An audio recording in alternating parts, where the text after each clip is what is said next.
আজকে হচ্ছে China happy new year, এর জন্য মদের বোতল টতল নিয়ে আসলাম, সব কিছু সাজানো গোছানো শুরু করে দিছি।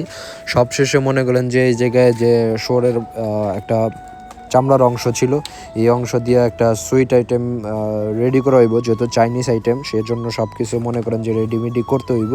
আজকে সারাদিন বেরো অনেক বেশি কাজ আছে, এর লেগে আমিও মনে করেন যে শুরু করে দিছি। এটা হচ্ছে কী কয় জানি না, এটার নাম নীল কালার ফুলকপি। এর লেগে আর কি মনে করেন যে বাটির মধ্যে বইরা সুন্দর করে প্লেট নিয়ে মনে করেন যে একদম অরিজিনাল ফুলকপির মতন বানায় দিতেছি। বানানোর পরে একদম সুন্দর একটা লুক আয়া পড়ছে, ঠিক আছে। সো আপনারা ভিডিওর সাথে থাকুন, সব কিছু দেখতে থাকেন, সব কিছু আপনাদের দেখানোর চেষ্টা করব।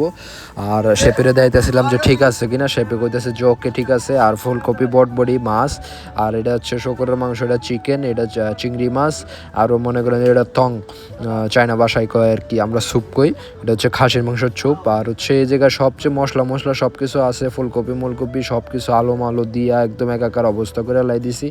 সিদ্ধ মিদ্ধ করতেছি, ভাত মাত আছে সব কিছু। আর এই জায়গায় মনে করেন সব কিছু বানায় রেডিমেডি করে রাখছি আমি আগেই, কারণ এত কিছু রেডি করতে অনেক বেশি টাইম লাগবে, এর লেগে আগে রেডিমেডি করে রাখছি। কারণ শুধুমাত্র মনে করেন যে ওরা পার্টিতে বইব আর সব কিছু দেওয়া দিয়ে শুরু করে দিব। এই জায়গায় বড় একটা মাছ লয়া ফাইরা চড়ে একদম মনে করে অবস্থা খারাপ করে লাই দিছে শেপে আমার। পরে শেপে কইতেছে যে এটার মধ্যে দিমু, তারপরে দিমু সিদ্ধ করা লাগলে দেখলো পানি টানি গরম হয়েছে নাকি। পরে পানি গরম অনের একটু অপেক্ষা লাগবে আর কি, টাইম লাগবে। এর লেগে চিকেন মিকেন কাটিং মাটিং শুরু হয়ে গেছে চিকেন মিকেন কাটিং করে এটারও একটা আইটেম হইব। এর মাঝখানে আমি কইতেছি যে বাদামগুলো ভাইজা নিই, কারণ বাদামও দিতে হইব। এর লেগে আমি মনে করেন গরম তেলে বাদাম দিছি, কিন্তু তেল গরম হয় নাই কা, এর লেগে বাদামটা মনে করেন যে ফুটতেছে না। আবার মনে করেন যে বাদামের মধ্যে ডিম মিম নেওয়া হয়েছে, এটারে আবার শেপে কী জানি বানাইবো আমি কয়ে পারতেছি না। আটা মাটা দিয়া মাখানি শুরু করে দিছে। মাখানোর পরে এটা নিয়ে ঠাস করে ডাইলা দিল গরম তেলের ভিতরে, একদম বলকায়া উঠছে, ঠিক আছে। সব কিছু পুরো ভিডিও দেখেন, মজা পাইবেন, অনেক বেশি এনজয় করতে পারবেন, যেহেতু আজকে চায়না হ্যাপি নিউ ইয়ার।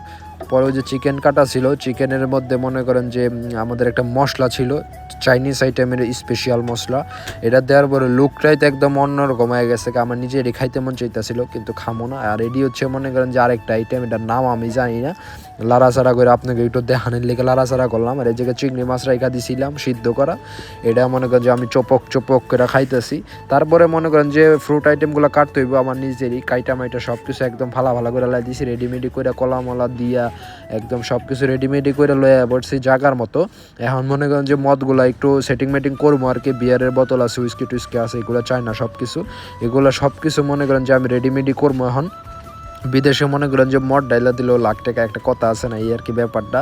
আর মাছের উপরে একটু ডেকোরেশন করা হইতেছে সুন্দর মতন, ঝুড়ি ক্যাপসিকাম আছে, রেড ক্যাপসিকাম, গ্রিন ক্যাপসিকাম, সব কিছু দিয়ে মাছটার আইটেমটা আমার কাছে অনেক বেশি ভালো লাগছে আর কি, জিনিসটা দেখতেও অনেক বেশি সুন্দর। সো পরিশেষে মনে করেন যে সবাই মিলে একলগে বয়া টয়া পড়ছে, এখন মনে করেন খাওয়াই শুরু করে দিছে। এই আর কি আমার সারাদিনের আইটেম, সারাদিন এগুলো সব কিছু তৈরি করছি। এখন হচ্ছে মনে করেন অগলকে আমার বইতে কইতাছে, কিন্তু আমি তো মুসলিম, আমি মদ এগুলো খাই না। পরে ওরা এনজয় করতেছে।